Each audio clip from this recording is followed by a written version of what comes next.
ਜਦੋਂ ਵੀ ਕੋਈ ਸਿਕਿਉਰਿਟੀ ਦਾ ਵੱਡਾ ਵਾਕਿਆ ਪੇਸ਼ ਆਂਦਾ ਹੈ ਉਹ ਬਿਆਨ ਜਾਂ ਫੌਰਨ ਨੈਸ਼ਨਲ ਸਿਕਿਉਰਿਟੀ ਮੋਡ ਵਿੱਚ ਚਲਾ ਜਾਂਦਾ ਹੈ। ਔਰ ਨੈਸ਼ਨਲ ਸਿਕਿਉਰਿਟੀ ਦਾ ਮਤਲਬ ਕੀ ਹੁੰਦਾ ਹੈ? ਸਵਾਲ ਨਾ ਕਰੋ, ਤਨਕੀਦ ਨਾ ਕਰੋ, ਹੈ ਹਮਾਇਤ ਕਰੋ, ਬੱਲੇ तेरे।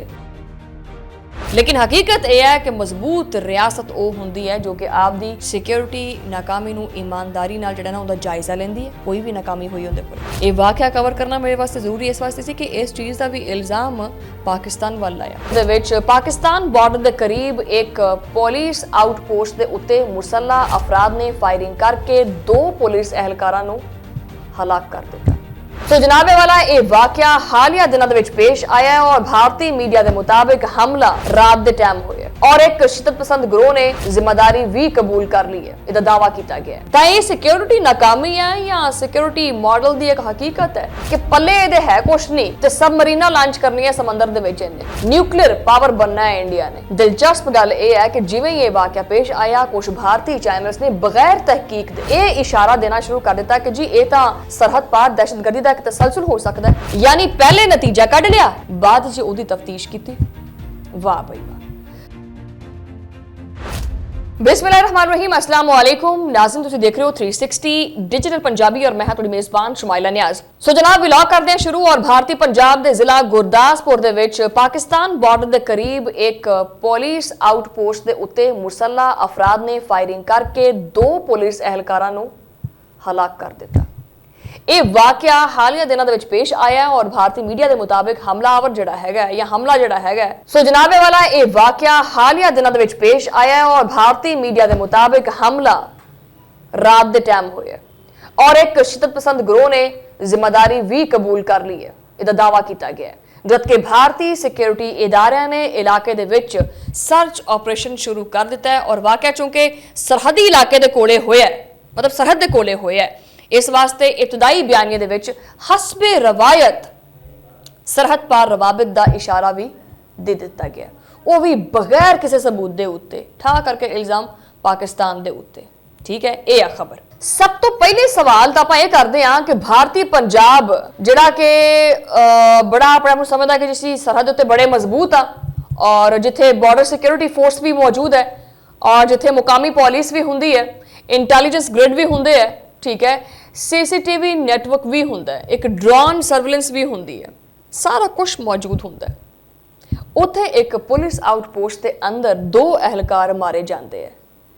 तो ये सिक्योरिटी नाकामी है या सिक्योरिटी मॉडल की एक हकीकत है कि पल्ले ये है कुछ नहीं तो सबमरीना लॉन्च करनी है समंदर दे विच इन्हें न्यूक्लियर पावर बनना है इंडिया ने। दिलचस्प गल यह है कि जिवें ये वाकया पेश आया कुछ भारतीय चैनल्स ने बगैर तहकीक दे इशारा देना शुरू कर दिता कि जी ये तो सरहद पार दहशतगर्दी का तसलसल हो सकता है, यानी पहले नतीजा कढ़ लिया बाद च ओदी तफ्तीश की।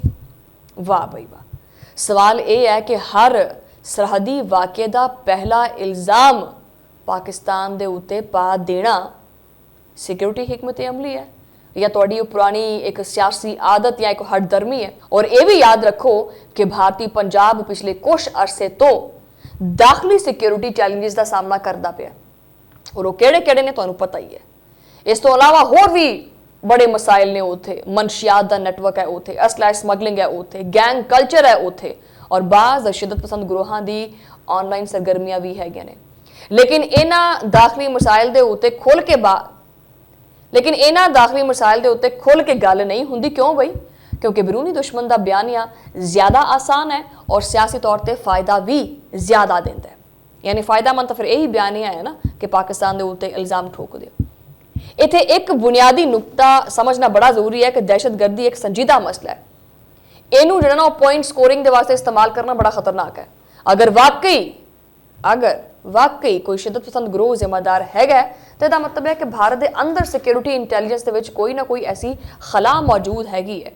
लेकिन नहीं बई, लेकिन की भारतीय मीडिया इस खला के उत्ते सवाल चुकेगा?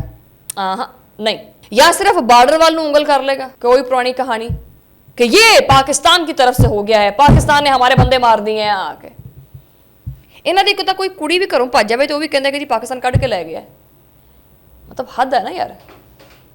ਜਦੋਂ भी कोई सिक्योरिटी का वड्डा वाक़या पेश आता है वो बयान या फॉरन नैशनल सिक्योरिटी मॉड में चला जाता है।